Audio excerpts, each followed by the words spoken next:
largo de nuestra historia, ha habido personas que no han dudado en enfrentarse a los poderes establecidos que esclavizan con sus leyes a la humanidad. En una época de oscuridad, provocada por la Santa Inquisición, que con la quema de libros y sus atrocidades sumió a toda Europa en la ignorancia y el miedo, surge un hombre rebelde capaz de enfrentarse a la institución más poderosa de aquella época, la Iglesia Católica. Dentro de la Iglesia, tuvo acceso a muchos libros prohibidos que influyeron en su modo de ver el mundo y el universo, y le llevó a tener un extraordinario conocimiento sobre seres de otras dimensiones, algo impensable para aquella época, sobre todo porque además era un tema desconocido y prohibido a la vez. También aprendió sobre el poder de la imaginación y el control de masas, algo bastante insólito en aquella época. Esto le llevó a ser perseguido por la Santa Inquisición. Este hombre tan extraordinario es Giordano Bruno, uno de los espíritus más inquietos e indómitos en la Europa del siglo XVI, nacido en el año 1548, en el reino de Nápoles, entonces perteneciente a la corona española. Fue astrónomo, filósofo, teólogo, matemático, profesor universitario y poeta. En 1565 ingresa en la Orden de los Dominicos, a la edad de 17 años, en el monasterio de Santo Domingo Mayor de Nápoles, donde estudió filosofía y teología, aunque pronto empezó a ser conocido por su rebeldía y los actos de desafío a la autoridad. En 1576, a la edad de 28 años, perseguido por la Santa Inquisición, tuvo que huir de Roma, iniciando así una vida errante y aventurera. Viajó por el norte de Italia, a veces tuvo que dormir en habitaciones sucias e infestadas de ratas, y para poder sobrevivir, se dedicó a enseñar gramática y cosmogonía a los hijos de los ricos. Tras pasar un tiempo en Ginebra, Lyon y Toulouse, llegó a París y luego a Londres. Prácticamente se recorrió toda Europa, en una época en la que viajar era toda una aventura. Volvió a Italia a instancias de Giovanni Mocenigo, un noble veneciano que le prometió ser su protector. Aunque Bruno fue advertido por sus amigos del riesgo que corría al volver a su tierra, no dudó en trasladarse a Venecia a finales de 1591. Pero todo fue un engaño. Giovanni Mocenigo trabajaba para la Inquisición y antes de denunciarlo, quiso que Bruno le enseñara sobre magia y cómo manipular a las personas suprimiendo su libre voluntad, a lo que el monje se negó, por lo que Mocenigo se enojó muchísimo. En mayo de 1600, la Inquisición veneciana arrestó a Bruno y confiscó todos sus bienes y libros. Pasó 9 años en la cárcel de la Inquisición en Roma, junto al Palacio del Vaticano, famosa por sus oscuras, húmedas y temidas mazmorras, desde donde se podían oír los gritos de los prisioneros torturados. Se le acusó, entre otras cosas, por tener ideas en contra de la fe católica y sus ministros, no creer en la Trinidad, la divinidad de Jesús y la virginidad de María, opinar en contra de la misa, decir que existen múltiples mundos, creer en la reencarnación y por brujería. Por todo esto, el Papa Clemente VIII lo sentenció, aunque tuvo muchas dudas, porque no deseaba convertirlo en un mártir. Sin embargo, en febrero de 1600, Giordano Bruno fue declarado hereje y sentenciado a ser quemado vivo en el campo de Fiori, en Roma, y sus libros, también condenados, ardieron en la plaza de San Pedro y fueron incluidos en el índice de libros prohibidos. Se hicieron famosas sus últimas palabras. ¿Tembláis acaso más vosotros al anunciar esta sentencia que yo al recibirla? También Giovanni Mocenigo fue acusado de herejía al descubrirse que intentaba dominar las mentes ajenas. Sin embargo, nunca fue apresado. Inexplicablemente, el cardenal Roberto Bellarmino, que dirigió el proceso de Bruno, fue canonizado en 1930 por la Iglesia Católica. Es curioso que buena parte del conocimiento adquirido lo halló en los antiguos libros prohibidos por la Iglesia, a los que él tuvo acceso. Sus ideas revolucionarias, dentro de un mundo sumido en la ignorancia, eran contrarias a las impuestas por la doctrina católica.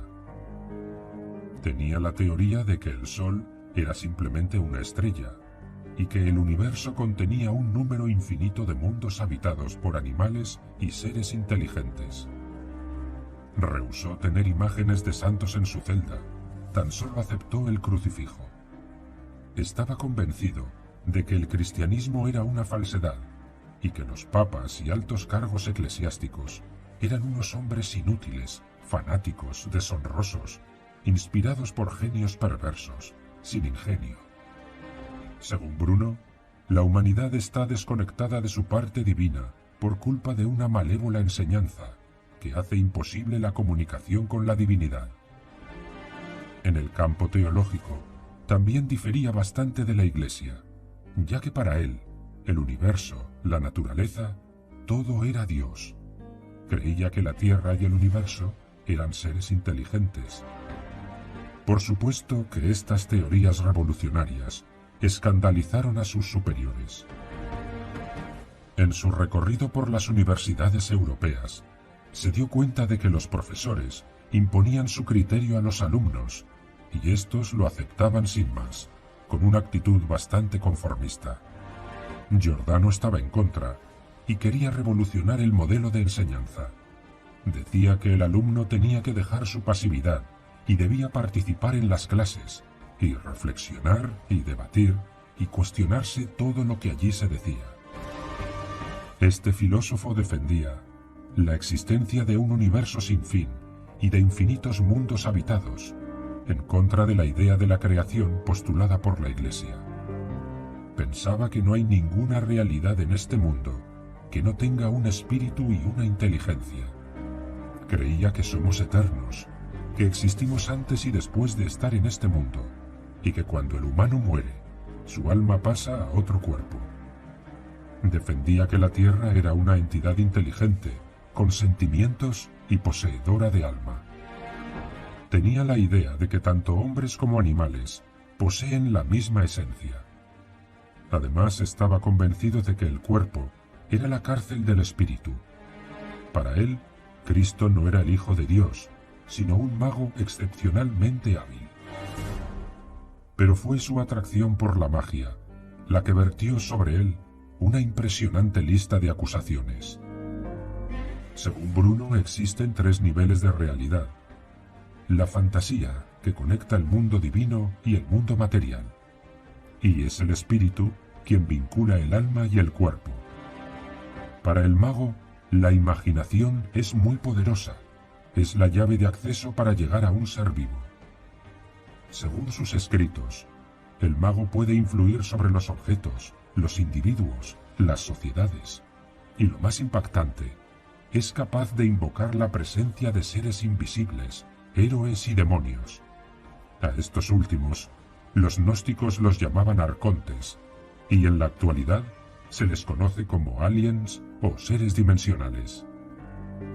Aunque para Bruno, demonios, espíritus, dioses, ángeles, larvas, etc., son lo mismo, aunque unos podían tener cuerpo físico y otros eran invisibles.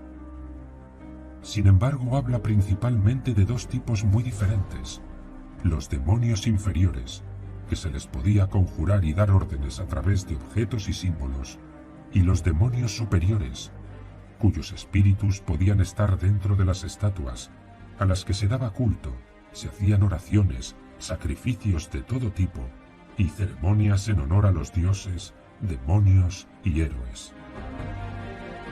Bruno decía comunicarse con los dioses y arcanos de la naturaleza, utilizando una lengua sagrada, contenida en los jeroglíficos egipcios, ya que estos tenían un gran poder demiúrgico.